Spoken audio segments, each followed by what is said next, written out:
மருந்தில் சிறந்த மருந்து உணவு, அதை வீணாக்காமல் பாதுகாப்போம்.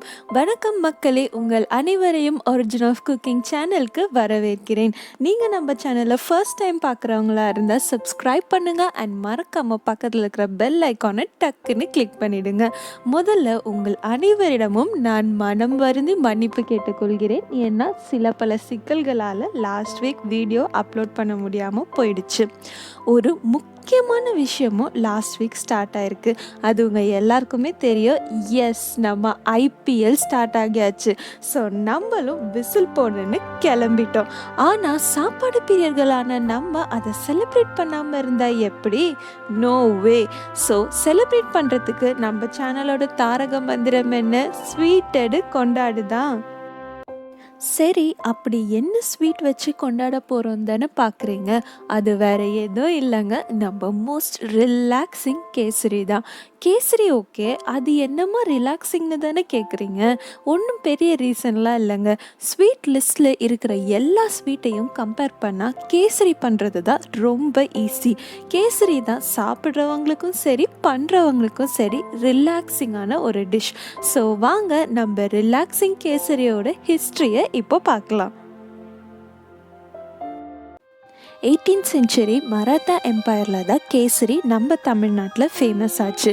இது என்னதான் ஸ்வீட் டிஷ்ஷாக இருந்தாலும் ஆந்திர பிரதேஷ், கர்நாடகா, அதுக்கப்புறம் தமிழ்நாட்டில் இதை டிசர்ட்டாக மட்டும் இல்லாமல் நார்மல் பிரேக்ஃபாஸ்ட்டாகவும் சர்வ் பண்ணுறாங்க. மிடிவல் அரப் குவிசைனில் ரவை, தண்ணி, தேன், கேம்ஃபர், அதுக்கப்புறம் சாஃப்ரான் சேர்த்து செய்கிறதையும் கேசரியாக பண்ணாங்க. 14th centuryயில் ஸ்பெயினில் ரவையை ஆல்மண்ட் மில்க், ஆயில், அதுக்கப்புறம் சாஃப்ரான் சேர்த்து கேசரி குக் பண்ணாங்க. இப்படி பல இடத்துல கேசரியோட ஒரிஜின் இருந்தாலும் அது கர்நாடகாவில் தான் உருவாச்சுன்னும் அது உகாதிக்கு ரொம்ப ஃபேமஸான மற்றும் இம்பார்ட்டண்ட்டான டிஷ்ஷாகவும் குக் பண்ணுறாங்களாம். சரி, இப்போ வாங்க நம்ம ஸ்வீட்டான கேசரியை எப்படி பண்ணுறதுன்னு பார்க்கலாம்.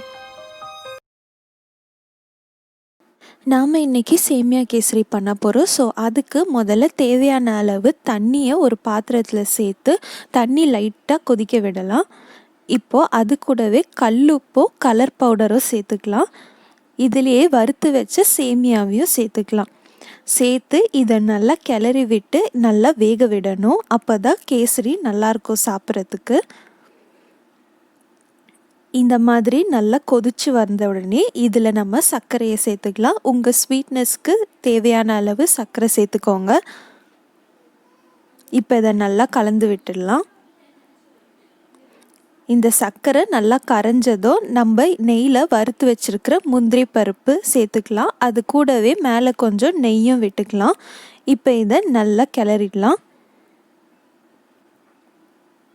இதை கொஞ்ச நேரம் மூடி போட்டு வச்சுட்டு திறந்து பார்த்தா நம்ம கேசரி ரெடி.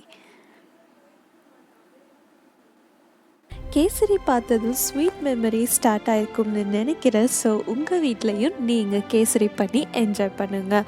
இந்த வீடியோ பிடிச்சிருந்தா லைக் பண்ணுங்கள், ஷேர் பண்ணுங்கள் அண்ட் மறக்காமல் காமெண்ட் பண்ணுங்கள்.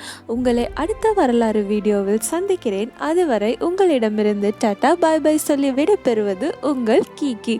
Have a sweet day ahead.